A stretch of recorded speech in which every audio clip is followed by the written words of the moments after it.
Hello and welcome to another amazing chapter. We are reading You Are a Badass by Jen Sincero.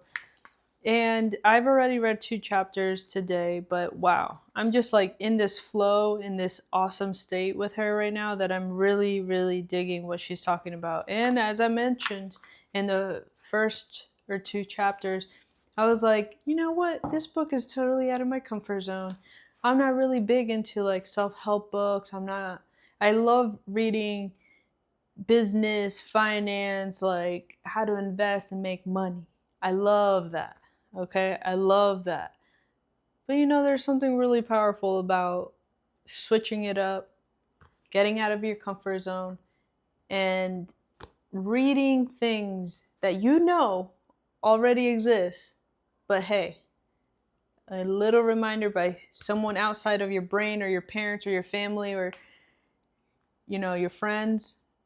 It's sometimes really, really powerful to just like remind you that hey, you're on the right track, you're going somewhere, you're on the right path.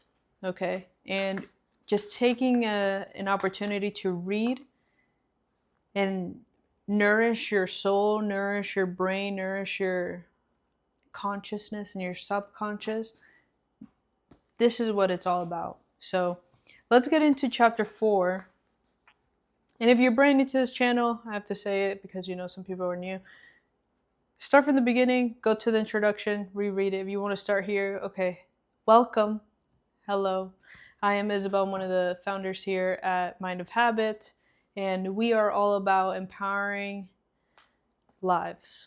Okay, our mission here is to empower billions of souls worldwide to achieve personal and financial freedom. And we have an amazing community.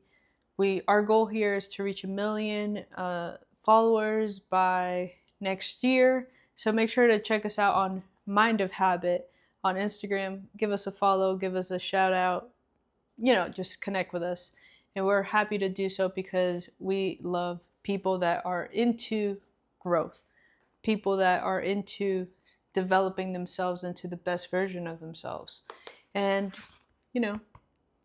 books, really good tools for all of that. So let's get into chapter 4. It's called The Big Snooze. The Big Snooze. Wanting to be someone else is a waste of the person you are. Kurt Cobain. You know who this one is, right? I like that one. Wanting to be someone else is a waste of the person you are. When I first started getting into self-helpery, there was lots of talks about something called the ego. That confused the hell out of me. I always thought that the ego was about being conceited and braggy and all of that. I'm going to talk on and on and on about how great I am, and then I'm going to show you my muscles.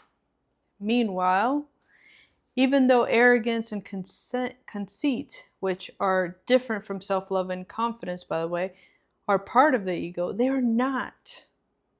As I later learned, the whole dealio. In the self-help/spiritual community, ego is used to refer to the shadow self, or the false self, or the self that's acting like a weenie.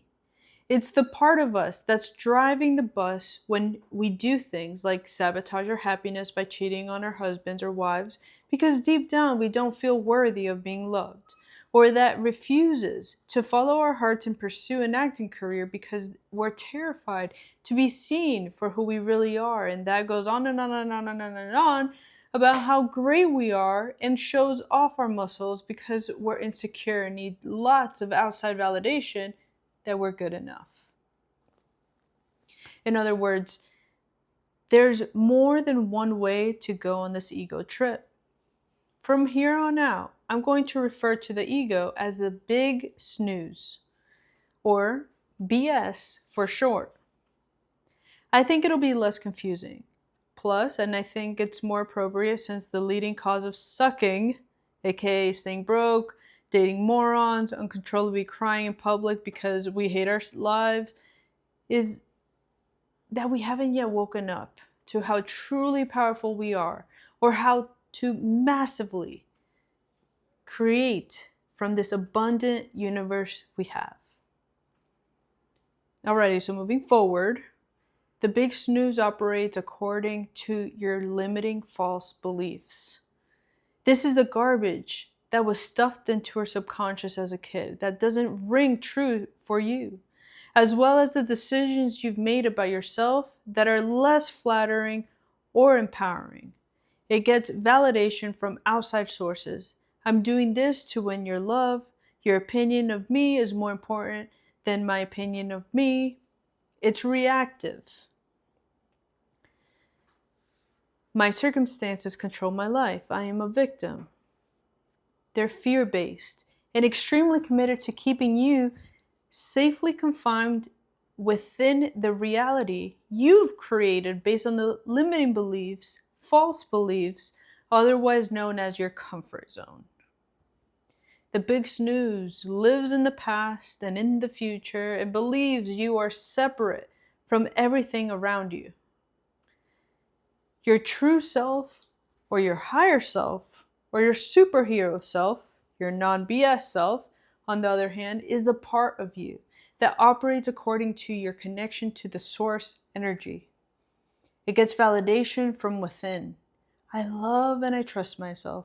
This feels right to me. I have purpose. I am loved. It's proactive. I'm in control of my life. I think I'll head on out and kick some ass. It's love-based, and it's committed to creating a reality based on your limitless potential. And as soon as you wake up from the big snooze, your true self lives in the present, now stuck in your head, and it totally believes in miracles and is one with the universe. We all experience life in varying degrees from both perspectives, and while I seriously doubt there's anyone who's totally snooze-free, most people are so wrapped up in the BS that they're settling for the realities that are way beneath what's available to them. Very few people are even aware of what's available. However, because we live in a fear-based society that loves to get all uppity towards people who wake up from the big snooze, blast out their comfort zones, and follow their hearts into the unknown, oftentimes, taking great leaps of faith is labeled as irresponsible or selfish or even insane. Of course, until you succeed, of course. Then you're brilliant. This is because watching someone else totally go for it can be incredibly upsetting to the person who spent a lifetime building a solid case for why themselves can't. Watching someone else totally go for it can be incredibly upsetting to the person who spent a lifetime building a solid case for why they themselves can't.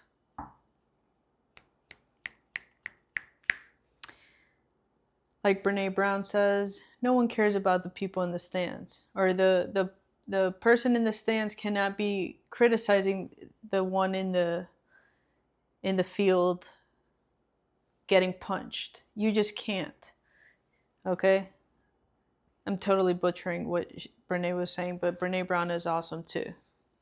Okay, let's get back into this. I'm obviously generalizing here, and there are plenty of people out there cheering us on, but one of the first things that you might have to deal with when you wake up from the big snooze and make massive positive changes in your life is disapproval from others who are snoring away, especially the people closest to you. Lame as this may sound, they may express their discomfort in all sorts of ways: anger, hurt, bafflement, criticism, snorting every time you talk about your new business or your new friends, constant remarks about how you're not the way that you used to be, brow frowning, furring, worrying, teasing, blocking you from all social media outlets. Surely, are you really going to quit your secure corporate job to open a nail salon when you got 2 children, a mortgage, and high blood pressure? So few new businesses succeed, especially in this economy. Aren't you worried about what will happen to your family if you fail? Of course, Shirley is worried about what will happen to her family if she fails. She wakes up every night seized by panic about it, but she's moving past her fear to create something she's really psyched about, rather than dying a slow, painful death hanging around the water cooler with you, whining about how dry the cake was at the birthday party your boss threw for you in the conference room last week. Even though they're often doing it out of love and concern, having others smear their fear and worry all over you is the last thing you need when you're strengthening your superhero muscles to step out and take some risks. So I highly recommend keeping your mouth shut around people who are going to bring you down. Instead, seek out those who are already totally kicking butt, or who are lifting up their foot to do so, or people who you know will be supportive and confide in them, because you'll have your own internal freak show to deal with as you try to overcome the objections from your own BS. The big snooze is like an overprotective Italian mother who not only doesn't want you to go outside, but who wants you to live with her forever. Her intentions are good, but fully fear-based. And as long as you stay inside the familiar risk-free zone of your present reality, the big snooze is content.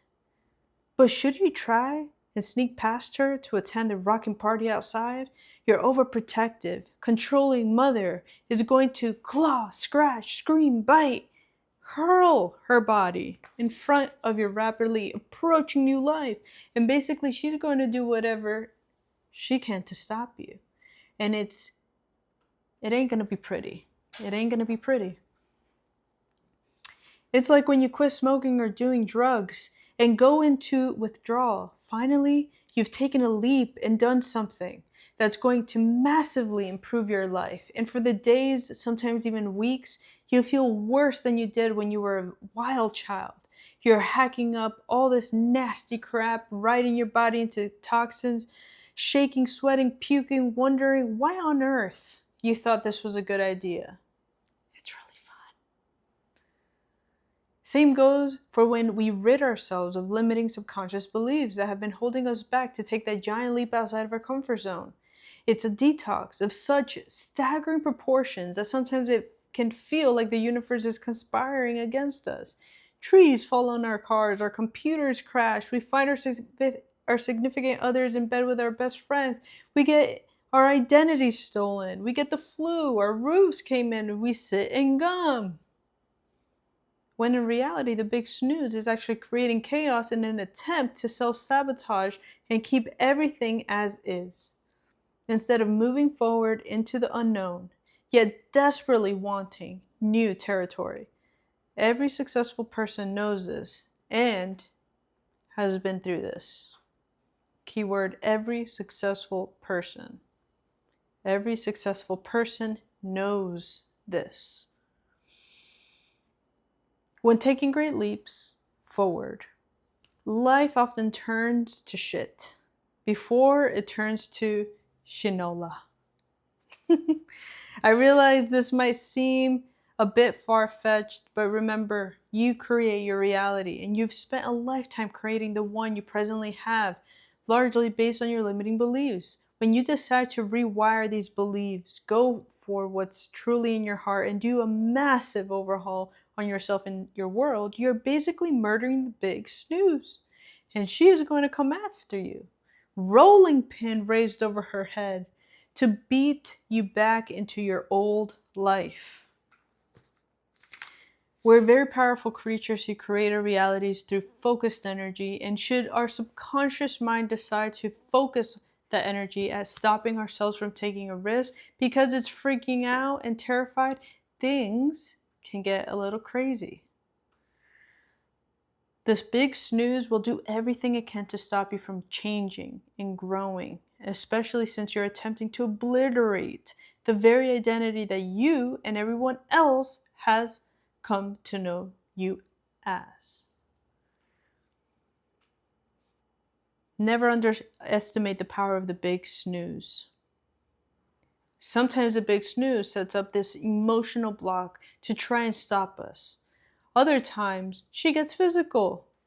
I have a client who decided to quit his ho-hum yet high-paying job to start his dream company from scratch. He had no idea where to start, what he wanted to do, or how he was going to pull it off. And regardless of the fact that he had a family that was counting on him, there were no guarantees and even fewer leads. He quit his secure job and went for it because he was determined to create a life he loved. And that's when BS hit the fan. He got no one but 2 flat tires after leaving a coaching session with me.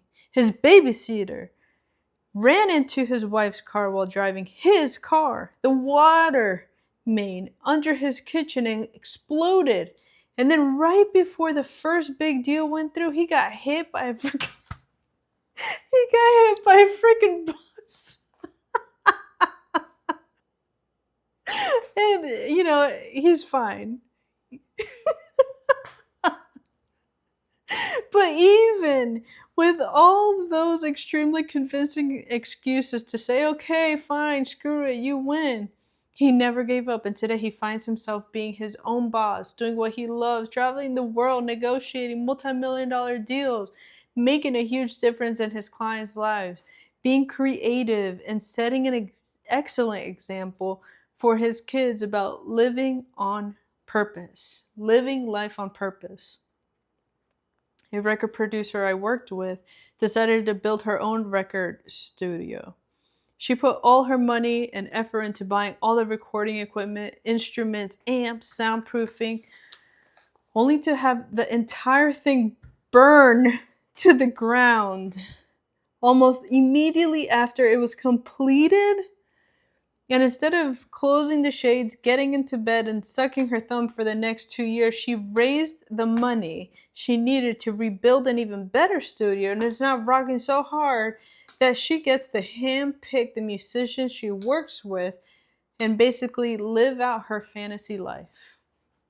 So if you finally decide to quit your soul-crushing job and start the pastry shop of your dreams, be not upset if a truck drives right through the front window into your scones.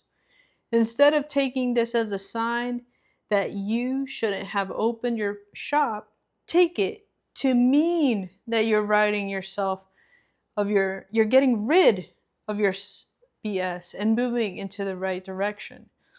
Growth ain't for the weenies, but it's nowhere near as painful as living the life that you're living right now and you're not really going for it. If you want to take control of your life and turn it into something spectacular, you, as the people have described above, have to stop at nothing. Have faith. Trust that your new life is already here and is far better than the old. Hang tight if the big snooze pitches a fit.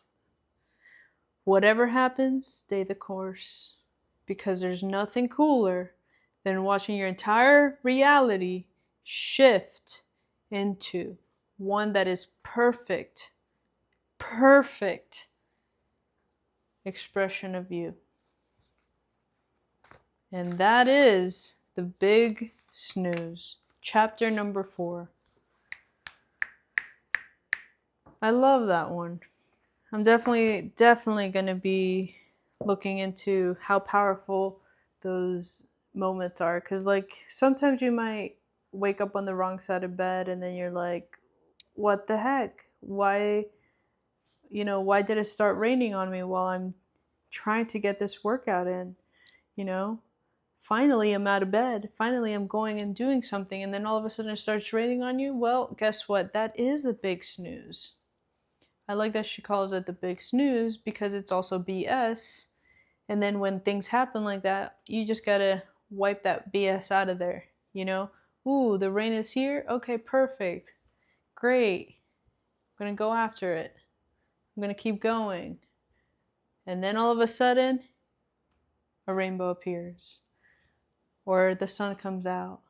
And then you get dry again. And then you can run even faster.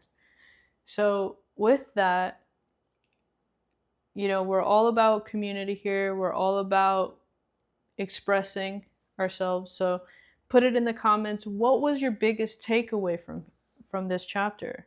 What did you love about this chapter that was like, ooh, that was so good? I'll read you one part that was like amazingly put.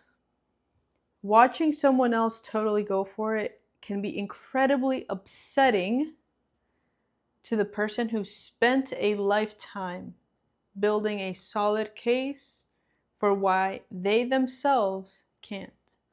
Don't be that person. Don't be that person. Good job, Jen Sincero. Get your ass a book. It's in the links below. See, this girl got me cursing. I never curse. Okay, bye, Jen. Bye, everyone. I'll see you in the next video where we go into chapter number 5. Self-perception is a zoo. I'll see you in the next one.